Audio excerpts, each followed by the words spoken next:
Olá, meus queridos, boa noite, bom dia, boa tarde, depende da hora que vocês estarão assistindo essa aula. Aqui de novo, a professora Eliane, trazendo algum tema que tenha relevância, principalmente com relação à nossa saúde, ok? Então, hoje eu preparei alguns tópicos para eu não deixar de falar algumas coisas, então vou compartilhar minha tela aqui com vocês, ok? E vamos começar aqui. Bom, o tema hoje é sobre o tempo. E o que o tempo tem a ver com a nossa saúde? Muito, muito tem a ver com a nossa saúde, né? Por quê?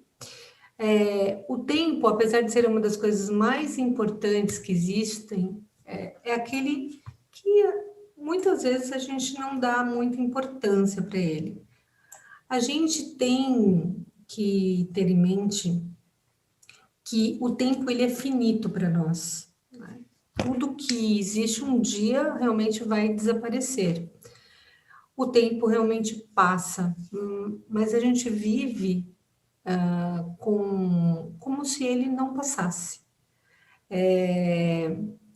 Essa ideia de que o tempo é finito, ou seja, nós temos um prazo de validade, né? Desde que a gente nasce, a gente tem a ideia que um dia a gente vai partir. E a gente observando o ciclo da nossa vida aí, a gente tem fases da nossa vida, e que a gente fala, né? Quando a gente nasce, a gente fez o check-in. E conforme o tempo vai passando, a gente vai se aproximando da hora do check-out. Então, como a gente observa, a nossa percepção de tempo pode ter realmente muito a ver com o nosso estado de saúde. Olha, equivocadamente temos a crença que o tempo, por exemplo, que o tempo é dinheiro. Então, várias crenças que a gente tem sobre o tempo, uma delas, por exemplo, que a gente escuta muito falar, o tempo é dinheiro. Mas será mesmo, né? Verdade? O tempo é dinheiro? Se tempo fosse dinheiro, a gente ali na esquina, na mercearia, e compraríamos mais tempo. E realmente não há moeda que compre mais tempo. Então a gente tem que ter uma sabedoria muito grande para saber o que a gente faz com o tempo. Então tem muitos estudiosos, filósofos, né, que vão estudando a nossa relação com o tempo. Então, na verdade mesmo é que nós não temos tempo a perder, né? Então, lembrando até daquela música do Legião Urbana, em que ele fala, né? Todos os dias, quando acordo, não temos mais o tempo que passou. Ele fala sempre em frente. Nosso suor sagrado é bem mais belo que esse sangue amargo. O que traz, né, para a gente? Traz que a gente perde muito tempo olhando para as coisas que nos faz sofrer, ou para as coisas que não deu para a gente conseguir, ou pessoas que ficam, por exemplo, a gente já falou em aula com relação ao poder do agora, né? Já dei até inclusive essa aula, porque tem gente que fica muito preso ao tempo passado. Tem muita gente que fica ligado ao tempo futuro, que é a ansiedade, que a gente está vendo bastante agora. Aquelas que ficam muito no tempo passado ficam com uma tendência maior a ter tristeza e ter depressão. Então, a gente tem que se observar bastante com como a gente está se relacionando com esse tempo. E, e realmente a gente não tem tempo a perder com o que não nos melhora como ser humano. A gente tem 7 meses aí que a gente está vendo o tempo passar, deixando de fazer muitas coisas, algumas pessoas, né? Deixaram de fazer muitas coisas porque tem muita gente com medo de morrer, e isso é fato, esse dia vai chegar, e elas estão deixando de viver, porque estão com medo de morrer.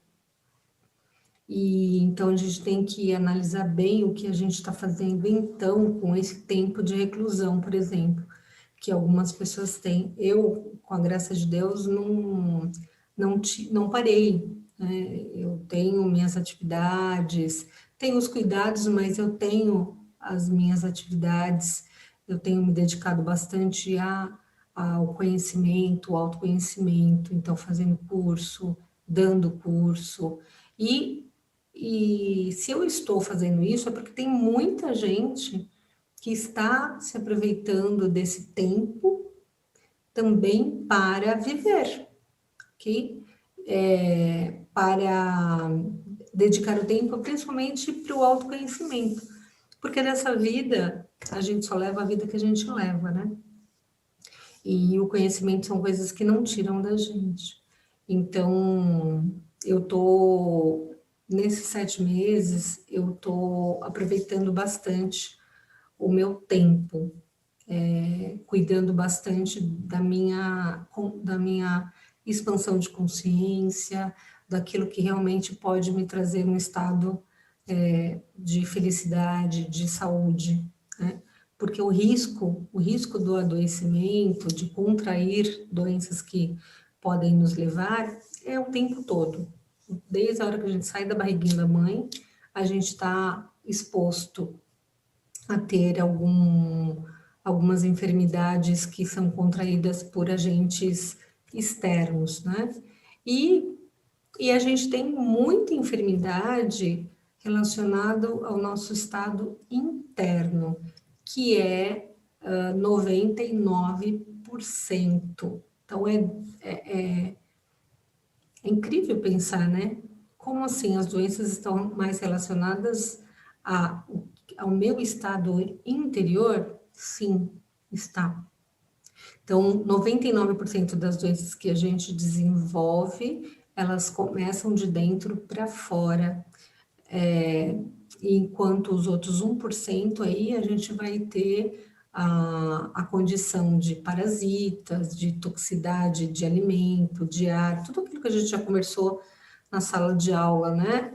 E que vocês veem no conteúdo da professora Adelaide, por exemplo, do professor Valdir, que traz essas questões de, de saúde relacionadas às coisas que estão no exterior, que podem provocar as nossas doenças, ok? Bom, então, nós estamos aqui para viver uma experiência humana, para melhorar a própria experiência humana. Então, não é só a gente melhorar como ser humano, mas como a gente melhora como ser humano, a gente vai melhorar o meio onde a gente está, né? Então, a gente está aqui para experienciar essa experiência humana para melhorar como um indivíduo, e a partir do momento que eu melhoro como indivíduo, eu melhoro como coletividade, porque uma coisa vai levando a outra.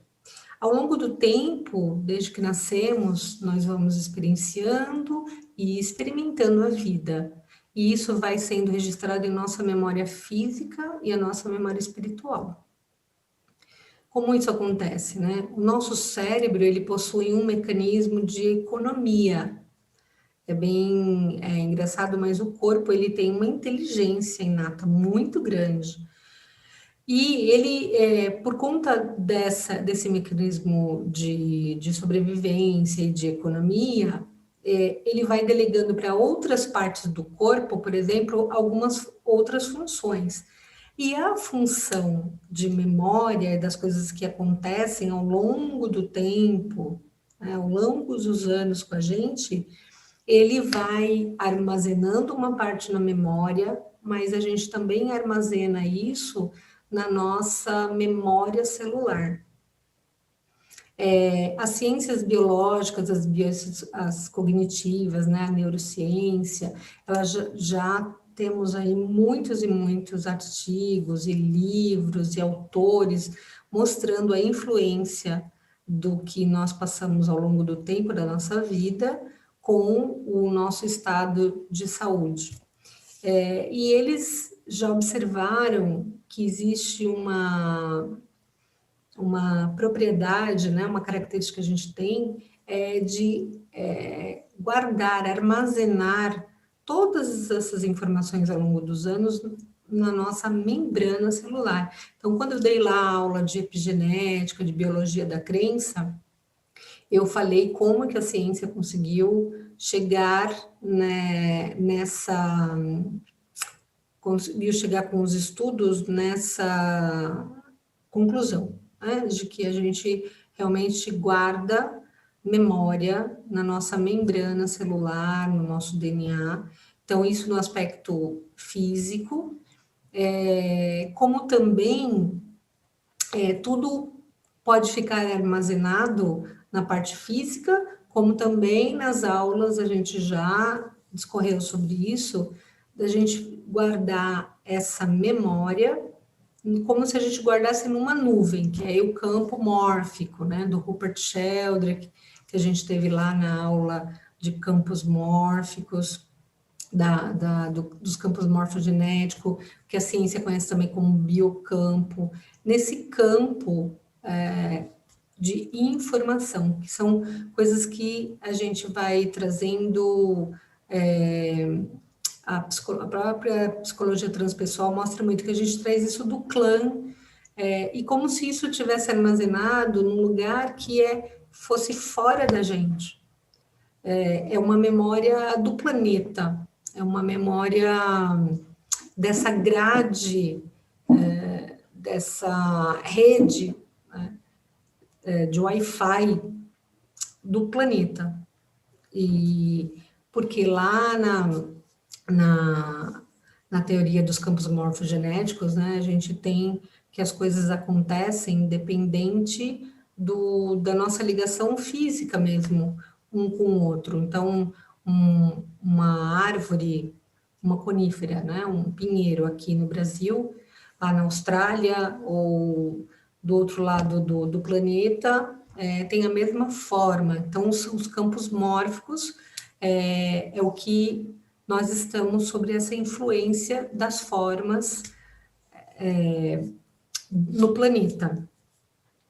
E então não é só na membrana celular que a gente guarda essas informações, mas fora da gente, nesse campo etéreo, a gente também guarda e a gente conecta com essas informações, a gente capta através da nossa percepção, nossa intuição, nossa capacidade realmente de se ligar às coisas que nem sempre são físicas, né? E aí a gente já vai para a parte da fenomenologia também, que a gente já falou em classe, e para o ano que vem a gente vai retomar essas, para quem não teve, né, essas aulas, a gente vai falar um pouquinho sobre a fenomenologia.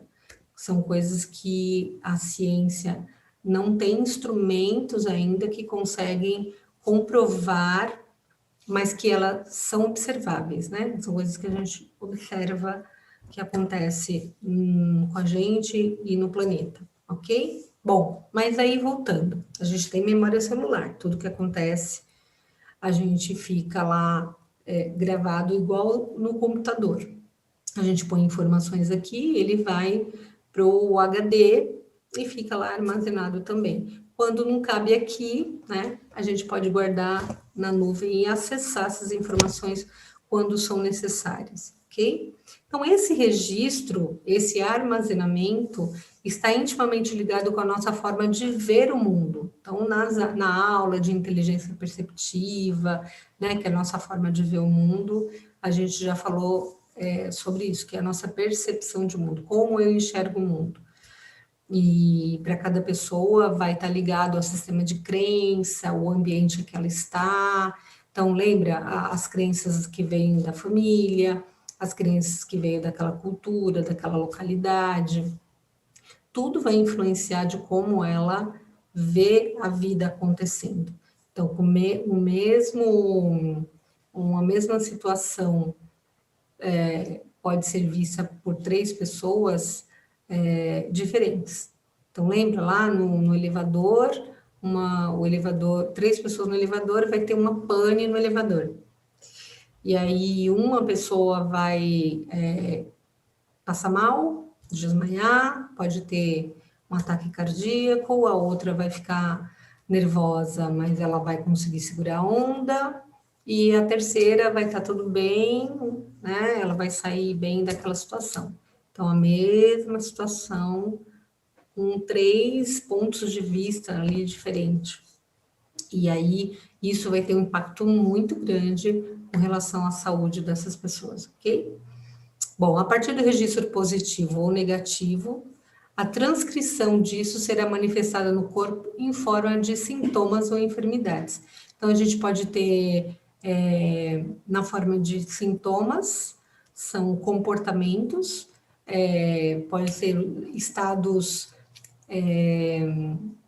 de ansiedade, surtos, né? São os comportamentos das pessoas que podem modificar, ou elas podem ter a manifestação em forma de doença, no físico mesmo, aquilo que se vai fazer o exame e vai constatar. Por quê? Porque às vezes, muitas das vezes, pode acontecer ainda no nível da psique, do psicológico da pessoa, vai ter manifestação comportamental, mas ainda não está aparecendo no físico, né? Mas a gente sabe que se isso continua, uma hora isso vai aparecer no corpo, ok? Bom, então a gente, né, a ciência e os estudos, e eu que faço já 26 anos de formada, trabalho fazendo atendimento às pessoas, tratando e me especializando e estudando e fazendo todas as formações muito relacionadas a essa questão da nossa saúde integral, então o aspecto físico, emocional, mental e espiritual que engloba o ser humano e que tem uma influência sobre o aspecto saúde, a gente vê que nosso corpo é muito inteligente e a gente tem um programa biológico de sobrevivência. O tempo todo, o organismo da gente foi feito para se manter em sobrevivência. Tá? Então, para que a gente não sucumba a determinados acontecimentos, algum evento, né? Porque depende, se a gente não tiver uma estrutura psicológica, mental, física, a gente pode, em um evento mais traumático, ter um ataque cardíaco e morrer, ou ter um AVC também, né? Como um ataque fulminante, você pode ter um AVC fulminante também e morrer. Então, o nosso corpo, ele vai criando estratégias também para a gente ganhar tempo. Então, se teve um evento traumático e não morreu ali naquele momento, o raio, né, desviou, isso pode, ao longo do tempo e depois de um tempo, a gente observar os sintomas, tá? E esses sintomas e essa doença que pode startar, ela tem a ver com traumas que foram vividos e podem ter sido vividos lá desde antes da concepção. Então, a gente já tem um estudo aí mostrando que 72 dias antes da concepção, tudo que o papai ou a mamãe passou pode estar ali registrado e passar para a criança. A gente sabe com a psicologia transpessoal que isso pode ser transgeracional também, né? Mas não só na questão do DNA. E a gente sabe que também, depois que nasce, tudo que a gente passar ao longo, né, dessa vida, com esse tempo passado, a gente também pode ter essas enfermidades relacionadas a traumas, a conflitos que foram vividos ao longo da nossa linha de tempo, ok? E aí tem essa frase aqui que a gente já ouviu falar, não sou eu que estou falando, e a gente escuta aí falando, né? A mágoa de ontem pode virar o tumor de amanhã, né? Então, certa vez eu vi uma pessoa falar sobre a mágoa, né? Que é a má água.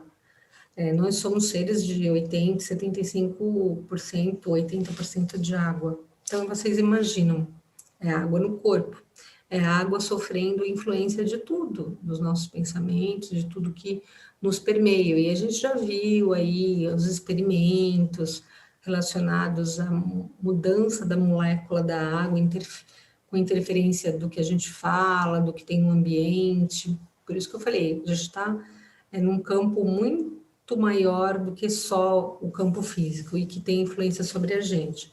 Então, a má água, né? A má água daria, então, essas enfermidades, como, por exemplo, os tumores. Eu costumo brincar que eu falo, né? Água parada dá dengue, né? E água parada dá tumor. Então, na verdade, sentimentos, emoções, né? Que são represadas ali. E aí vem algumas linhas medicinais, biológicas, que conseguem mostrar para a gente que realmente existe uma influência, sim, com relação a algum evento, algum trauma, algum conflito que foi vivido, que pode gerar algum sintoma no nosso corpo, né? Então, os sentimentos, as emoções, como as mágoas, angústia, tristeza, medo, raiva, né? Elas são a grande porta para início dessas enfermidades ou desses sintomas. E aí, como eu falei, essas linhas, né, das medicinas complementares, integrativas, que olham o ser humano como um todo, e não só como a medicina tradicional, que ainda olha só para a doença e não para o doente, porque ele é um ser integral, então ele tem tudo que permeia ele, né? Toda a percepção de mundo dele. Então, a gente tem essa outra frase aí: me diga onde dói e eu te direi quais são os seus problemas. Então, eu que venho estudando bastante toda essa linha relacionada ao sintoma e ao conflito, a gente vai comprovando, observando, né, que realmente tem nexo com tudo isso. E aí eu coloquei alguns exemplos aí, tem muitos, centenas e centenas de estudiosos nessa área. A gente tem o Grodek aí, então todo mundo já ouviu falar na psicossomática. Ele é conhecido como o pai da psicossomática, né? Apesar de controvérsias, mas ele deu muita atenção, ele foi um médico, psiquiatra, contemporâneo de Freud, e ele deu muita atenção a observar que as doenças tinham fundo emocional, tinha muito a ver com os conflitos emocionais que a pessoa passava, né? E isso vem até hoje, esse estudo continua e a gente observa os fenômenos acontecendo e relacionando muito realmente ao conflito, ao sintoma que a pessoa tem, ao conflito que ela viveu. Dr. Hammer, com a nova medicina germânica, que são as leis biológicas, e também eu fiz uma formação com relação a entender o que o Dr. Hammer trouxe para a gente, o que ele observou com os estudos dele. Ele estudou muito a parte embriológica. Nós somos formados por 4 camadas biológicas, que é a ectoderme, que é de fora, a mesoderme, que é meio de dentro, e aí a mesoderme antigo, esqueci outra, mesoderme antigo, e esqueci a outra, mas tudo bem. E o endoderma, que é a parte de dentro. Então, na verdade, seriam 3, né? Ectoderma, o mesoderma e o endoderma, a parte de dentro da gente. O meso que ele foi dividido, daqui a pouco eu lembro. E aí, ele conseguiu demonstrar que depende o conflito que a gente tem na nossa vida com relação à nossa percepção de desvalorização, impotência, se é casos em que a gente não quer contato com alguém, ou quer muito contato de alguém e a gente não consegue. Então, os problemas de relacionais, né, podem afetar nossa parte do ectoderma, que é a nossa pele, e aí os nervos também. Então, ele foi observando a parte musculoesquelética, que está muito relacionado ao nosso ir para a vida, aos nossos movimentos, quando a gente está se sentindo incapaz ou impotente, aí a gente vai ter sintomas nessa área também. Então a gente já até escuta falar, está com gastrite, é porque não engoliu aquilo direito, ou está fervendo por dentro. Então, tem bastante fundamento, o Dr. Hammer, ele conseguiu realmente demonstrar, e aí, a partir desse entendimento, é o processo da autocura, porque ninguém cura ninguém, né? Então, o Grudeck falava que o médico, a natureza cura, o médico trata. E eu concordo muito, né? Porque nós que somos da área da saúde, a gente trata, mas é a natureza, né? A nossa natureza, a nossa volta, é que realmente vai ajudar a restabelecer o nosso estado de saúde.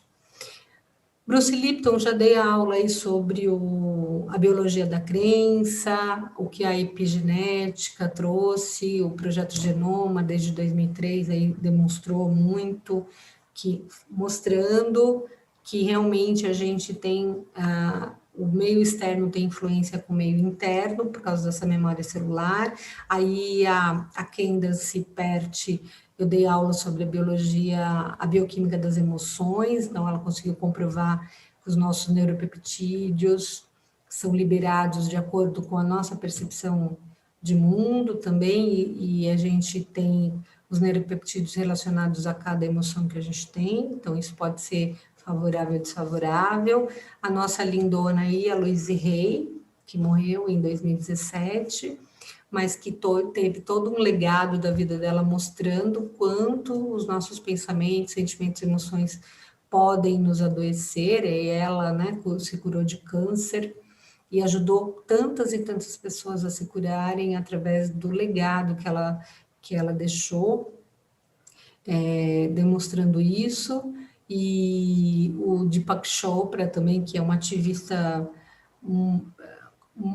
muito importante que a gente tem falando sobre também a saúde quântica, né? Na verdade, a saúde quântica, que ele quer dizer que o que está lá dentro de nós, em estados subatômicos ali, e que tem muito a ver com a nossa percepção, o nosso jeito de se cuidar, e a influência do meio externo também com relação à nossa saúde. Então, tem essas coisas maravilhosas aí que a gente tem, muito mais, né? Não caberia aqui.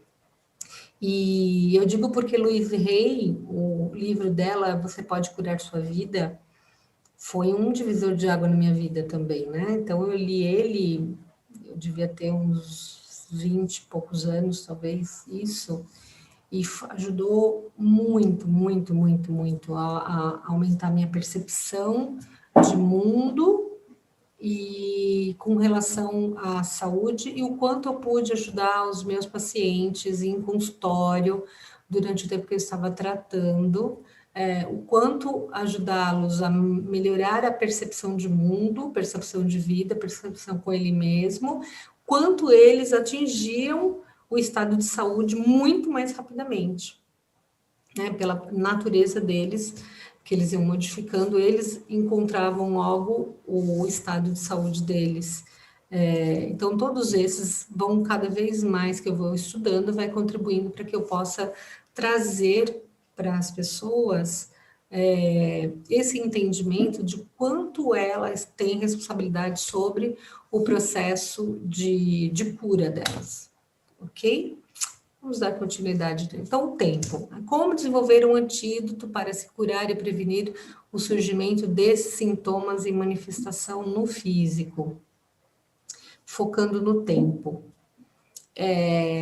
Então, por que eu trouxe com relação ao tempo, né? Então, a gente sabia que o tempo é igual para todo mundo e que a gente não pode desperdiçar o tempo. O tempo é primordial para a gente estar em estado de saúde.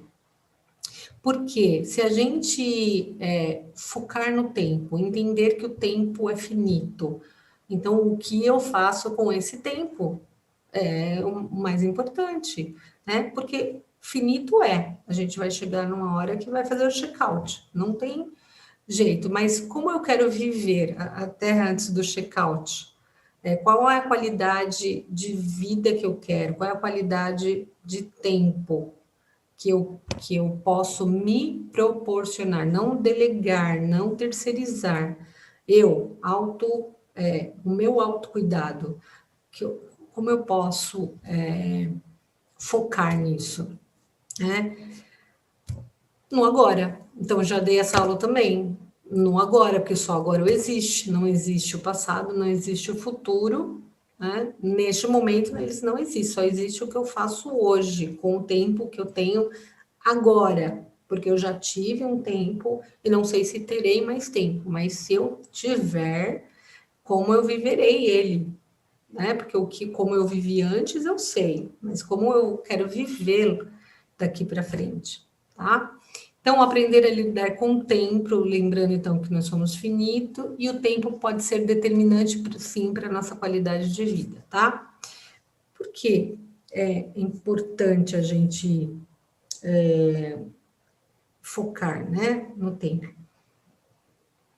Imagine que você acabou de receber a notícia que você só tem mais um dia de vida.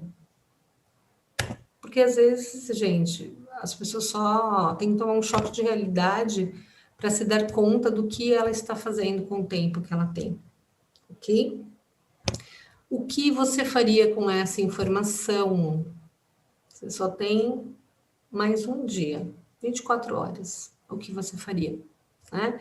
Você ficaria com a sua família? Se arrependeria de não ter perdoado alguém? Né? E aí a gente vai para a aula do perdão da professora Thelma e vai para toda uma gama de aulas que vocês já tiveram presencial e durante esses 7 meses aí disponível aí no canal para vocês.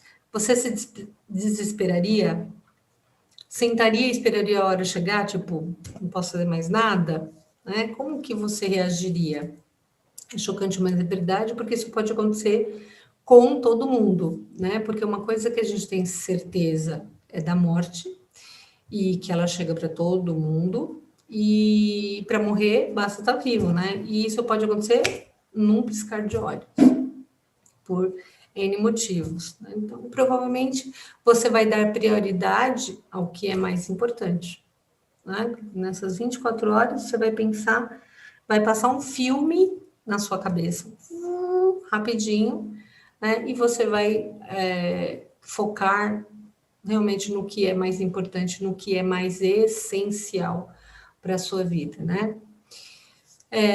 E por que isso? Porque a gente vê que as pessoas colocam foco em problemas que se resolverão sozinhos, que você não tem controle sobre muitas das coisas que já aconteceram, que acontecem por aí, né, com você. Você tem um certo controle, não tudo, mas é mais fácil o direcionamento. Coisas que estão fora de você, você não tem controle sobre isso e fica perdendo tempo com aquilo que vai se resolver sozinho ou que você não tem controle sobre isso, ok? Porque também as pessoas querem mudar tudo e todos à sua volta, mas elas não fazem o mínimo de esforço para se mudar. Eu observo muito, não estou muito ligada em redes sociais, mas algumas é automático, né? A gente observar alguns feeds, alguns stories, e aí é incrível como as pessoas perdem tempo destilando ódio. Agora, na época de eleição, então, meu Deus, destilando ódio. E a boca fala do que o coração tá cheio, né, gente? Então, a gente observa, né? Quando Pedro fala de Paulo, eu sei mais de Pedro do que Paulo. Mas a gente vê muita gente perdendo tempo para destilar o ódio, para propagar fake news, para degradar as pessoas e sentadas, né, no sofá ou na cadeira sem ter contribuído, né? Sem ter deixado legado, sem ter feito alguma coisa para mudar. Só para destilar mesmo, colocar para fora o que está ali fervendo dentro, né? Então, a tendência é você criar um chorume tão grande dentro de você que não tem como não dar ruim, né? A gente sabe que aquilo dali está tão fervendo dentro da pessoa, ela está no estado de indignação, e se ela está indignada, ela não está em paz, e se não está em paz, essa memória celular tá como? Tá cheia de mensagens e de memórias aí que estão deflagrando muitas coisas ruins, né?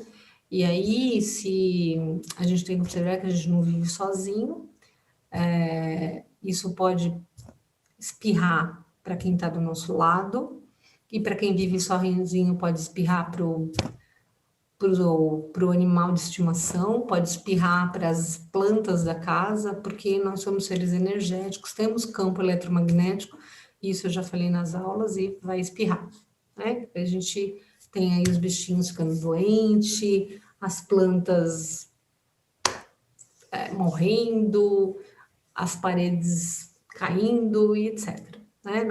Tudo tem consciência. E tudo à nossa volta tem consciência, então vai reverberar, essa frequência reverbera, ok? Então elas estão desperdiçando tempo que não volta mais, quando elas estão se queixando, pessoas que são muito queixosas. Então, quando elas são queixosas, elas têm foco na escassez, né? No que falta para elas. E aí, se elas colocam foco nisso, é o que o universo manda, é o que elas vão atrair, porque elas estão na frequência da escassez, da reclamação, da indignação. Então, é isso que vai chegar, vai chegar, vai chegar o tempo todo para elas, ok? Bom, se as paredes dos hospitais falassem, né? O que acham que essas paredes diriam? Então, na internet tem um poema, né, de um ator falando sobre as paredes, né, as pessoas quando elas estão no leito, né, de morte, ou elas estão doentes, e a doença despe as pessoas, né, de todas as máscaras, e a gente realmente se depara. Eu posso dizer, porque eu atendi em hospital há muito tempo, né, e eu cuido de pessoas que não têm saúde e às vezes estão em um estado muito debilitado, então a gente se depara ali com as verdades, né? Então, as paredes de hospitais, nossa, se elas falassem, as pessoas iam falar muito de quem? Do tempo que perderam, do tempo que não usufruíram fazendo coisas que realmente fossem significativas para a vida delas, ok? Então, eu trouxe aqui para vocês, eu vou compartilhar com vocês. Então, eu vou parar de compartilhar e depois eu vou compartilhar, tá bom? Então, peraí, para eu não me perder aqui. Então, a gente para, aí eu venho aqui, aí eu coloco aqui.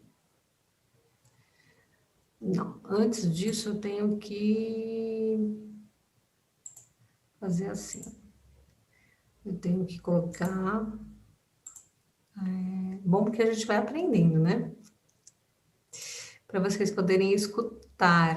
Aí eu coloco aqui e eu vou colocar então essa fofa dessa médica que trabalha com tanatologia, né? Que é trabalhar com os pacientes em estágio terminal.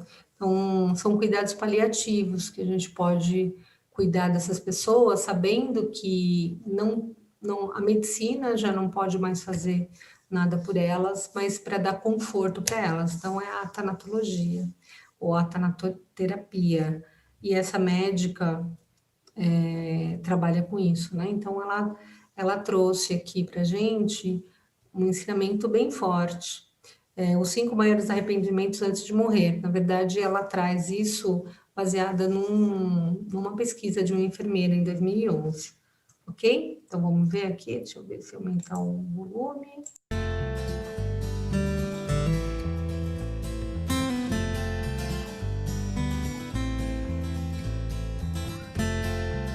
Se eu soubesse que eu ia morrer sem ajudar alguém que eu podia ter ajudado, eu acho que eu vou morrer bem arrependida. Acho que já fui injusto, sim, entende? E não gostaria de ser novamente antes da minha ida.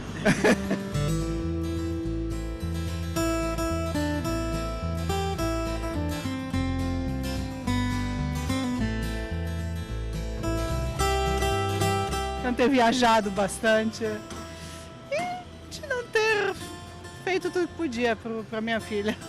As pessoas geralmente fazem pelos outros coisas que elas acreditam que é importante para o outro, mas a maior parte das vezes o outro não te pediu isso. E aí querem um acerto de contas no final. Isso é tão sério que pode criar uma espécie de mágoa. Quando você deixa de fazer alguma coisa que é importante para você, para poder fazer algo que é importante para uma outra pessoa, esse tempo não volta.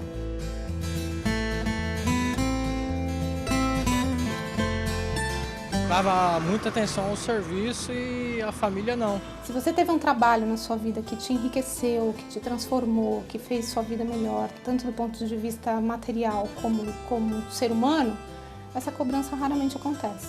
Mas se o trabalho é um peso, você pôs um tempo nele que te falta agora no fim da vida, certamente vai causar arrependimento.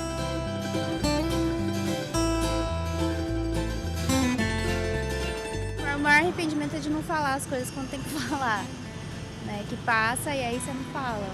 Com familiares a gente costuma às vezes analisar ou criticar, ser injusto. Eu gostaria de não ser.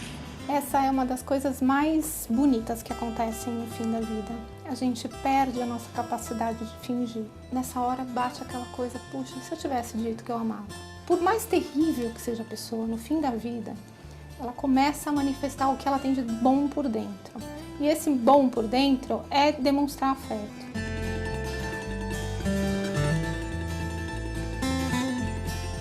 As relações que a gente tem com os amigos são relações, na maior parte das vezes, muito mais honestas, muito mais verdadeiras do que às vezes a gente tem com a nossa própria família. Aí dá vontade de ficar com os amigos nesses momentos, porque a gente sabe que os momentos precisam ser especiais, né?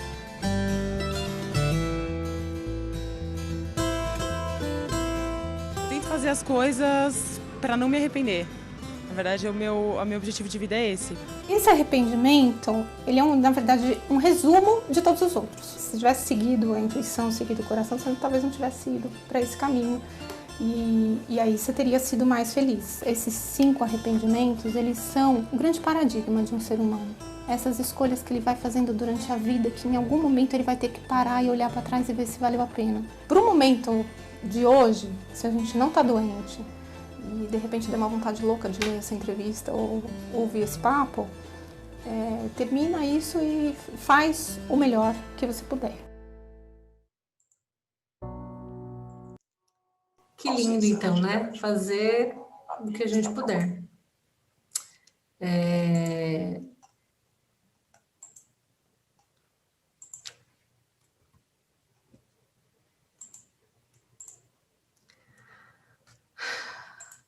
Por isso que eu trouxe esse tema, para a gente entender um pouquinho aí sobre o tempo, né? Como que a gente pode usar ele a nosso favor e não precisar chegar nessa condição aí. Deixa eu acabar aqui, compartilhar com vocês o restinho aqui, no final da aula. Bom, então, o tempo e o autocuidado. Então, para mim, o tempo não cura. As pessoas falam assim, o tempo cura tudo. Não, o tempo não cura tudo, né? As pessoas se curam. Não é o tempo que cura, é a gente que se cura. O tempo está disponível. Se aproveitado para isso, aí a gente vai se curar, né? Curar-se, na verdade, não é curar-te, mas vai se curar.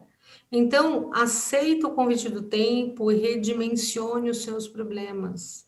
É muito importante a gente dar a devida dimensão, porque a gente tende a dimensionar demais, mas de uma forma com trauma e com drama. E dessa forma a gente adoece o outro, adoece tudo à nossa volta, porque se a gente não é uma pessoa boa para a gente pode não ser também para o mundo, e aí o mundo se torna um lugar difícil para quem estiver nele, ok?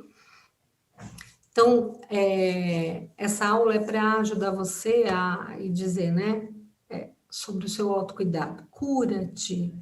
Como que você faz isso? Descobre-te. Ou seja, você vai ter que trabalhar muito no seu autodescobrimento, no seu autoconhecimento, no seu autodesenvolvimento, buscando, né, durante esse tempo, conteúdos, vivências que façam isso, que você não desperdice seu tempo com aquilo que não te leva para ser um ser humano melhor, ok? Aquilo que você está dando foco e que faz você adoecer, as pessoas ao seu lado adoecer a sua volta, é um desperdício de tempo mesmo, ok? Coloque em prática o que vocês aprendem, então as aulas, todo o material que vocês têm, as aulas de yoga, de biodança, gente, tem muito exercício para vocês trabalharem o agora, para trabalharem a parte interior, que é só isso que vocês vão levar, ok? É trabalhar essa parte interior, então vocês têm conteúdos através da musicoterapia, né? Escolhendo músicas que realmente falem a sua alma, te deixem em um estado agradável, um estado feliz, libere ocitocina, endorfina, dopamina, serotonina, né? Assistam os conteúdos que fazem os seus olhos brilharem. Então, vocês têm aí uma gama de exercícios e de aulas e de conteúdos da gente, então, do canal, né? Os conteúdos que deixem vocês num estado de flow, num estado que mantenham o seu corpo num estado de felicidade, o máximo que podia. Lógico, a gente sabe que a gente não vai viver num mundo de Bob, mundo de Alice, mas o maior tempo possível que vocês puderem estar desenvolvendo um autocuidado com vocês, né, o que vocês colocam para dentro aí pelos sentidos, é muito importante, ok? Bom, então aproveita para deixar um legado, né? Porque eu acho que nessa vida aqui o que a gente precisa é usar o nosso tempo para ser feliz e fazer feliz as pessoas. E eu espero que você tenha ficado esse tempo comigo e que esse tempo que você dispensou para mim, para escutar a minha aula, tenha sido muito válido, porque o tempo que eu dediquei aqui para preparar a aula, o tempo que eu dedico para o aprendizado, o estudo e onde eu vou, e o tempo que eu dedico a estudar formas de ajudar, né, tanto o meu autocuidado como das pessoas que chegam até mim, tenha valido a pena. Tá bom, gente? Então, beijo grande no coração de vocês, tá? Bem grande, grande, grande. E a gente se vê logo em breve, ok? Espero mesmo que tenha sido válido. Então lá, gente, ó. Eu amo vocês, estou com saudade. E sempre esperança no meu coração, uma esperançar, não é de esperar, mas de esperançar que dias melhores virão, sim, e que o ano que vem a gente retome, aos poucos, do jeito que for, mas a gente retoma as nossas aulas presenciais, ok? Beijo no coração e fiquem todos com Deus, aproveitando o tempo, tá bom? Beijo.